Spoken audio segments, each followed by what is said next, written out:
Top 5 tips for parents of middle schoolers with ADHD. For those of you outside of North America, middle school is approximately ages 11 to 14. I also want to mention that middle school is actually the age group that I have had the most experience with working in schools and outside of school. Number one, allow them to use their own executive functioning with the understanding that they're going to need scaffolding and they're going to experience natural consequences.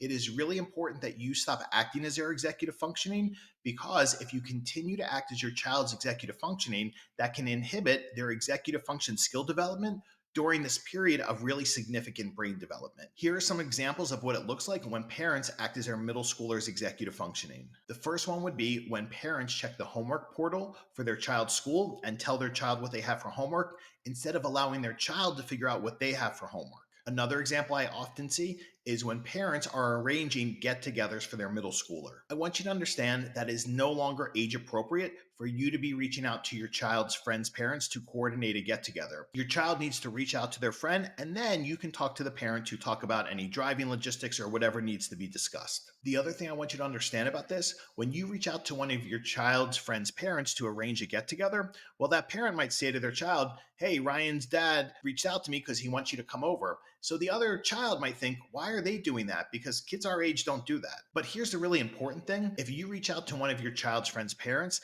that's not showing the other child that your child wants to spend time with them. This is why I teach kids, if you want to spend time with other kids, you have to show them that by reaching out to them. Because when you reach out to them, it shows that you're thinking about them, and that helps other kids feel good because it's showing them that you want to spend time with them.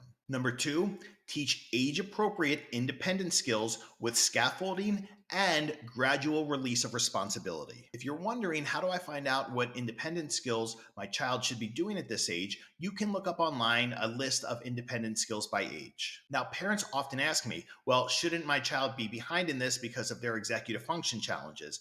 And I explain to them, no, not necessarily, because if we put scaffolding in place and teach them through gradual release of responsibility, well, then they can do the same independent skills as their same age peers. When I refer to scaffolding, what I'm referring to is creating some kind of structure to help them learn independent skills.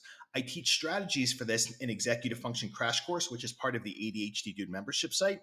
And one of the things I do want to mention to you is I do not teach parents to make checklists or hang up lists around the house or use timers, because those strategies tend to not work for a lot of kids with ADHD. They can work perfectly fine for adults, but in my experience, they tend to not work real well or only work for a short time for kids. Here's what gradual release of responsibility is. So let me give you an example of what that would look like. First step, I'm going to load the dishwasher and you're going to watch me.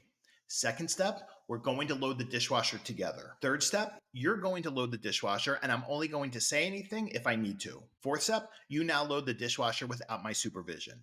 Tip number 3, require involvement in activities either in school or outside of school or both. Do not let your child retreat into a virtual world of social media or excessive gaming. This is something I see happen very frequently with parents of middle schoolers, particularly if their child has some social executive function challenges and they're not getting a lot of invites. It is very normal for kids with ADHD to not want to come out of their comfort zone. It is very normal for them to say no to anything new or unfamiliar. So what I teach parents in Scaffolding Better Behavior, my parent behavior training program, is that you can offer your child a selection of some activities. You can go check them out and allow them to pick, so they have a sense of ownership in this. If they say no to everything, then what you say to them is, well, either you pick or I will pick for you, but one way or another, you are going to participate in activity. I think it's really important for all kids, ADHD or not, to have a connection to their community and to their school community as well. Number 4, cultivate flexibility. Do not accommodate inflexibility. What I mean by this is when your child is being inflexible, don't just work around them because you want to avoid their emotional dysregulation or their arguing or complaining or emotional manipulation where they say things to guilt you. Because if you accommodate their inflexibility, it will get worse over time. One of the things I've seen happen for years, and there's actually no term for this, so I made one up, is between ages 14 and 15, for kids whose inflexibility has been accommodated, they reach what I call the inflexibility tipping point. So, approximately between 8th grade and 9th grade, their inflexibility goes on a steep upward trajectory and gets a lot worse. This is why it is so important to not accommodate their inflexibility, because you don't want it to get worse. Now, if you're listening to this and saying, oh no, my child's already past the inflexibility tipping point, you can absolutely turn this around. They're not going to like it, and it's going to take some effort, but you can do it. This is also covered in Scaffolding Better Behavior. Number 5, the last one, please, please, please keep them off of Instagram, Snapchat, and Discord.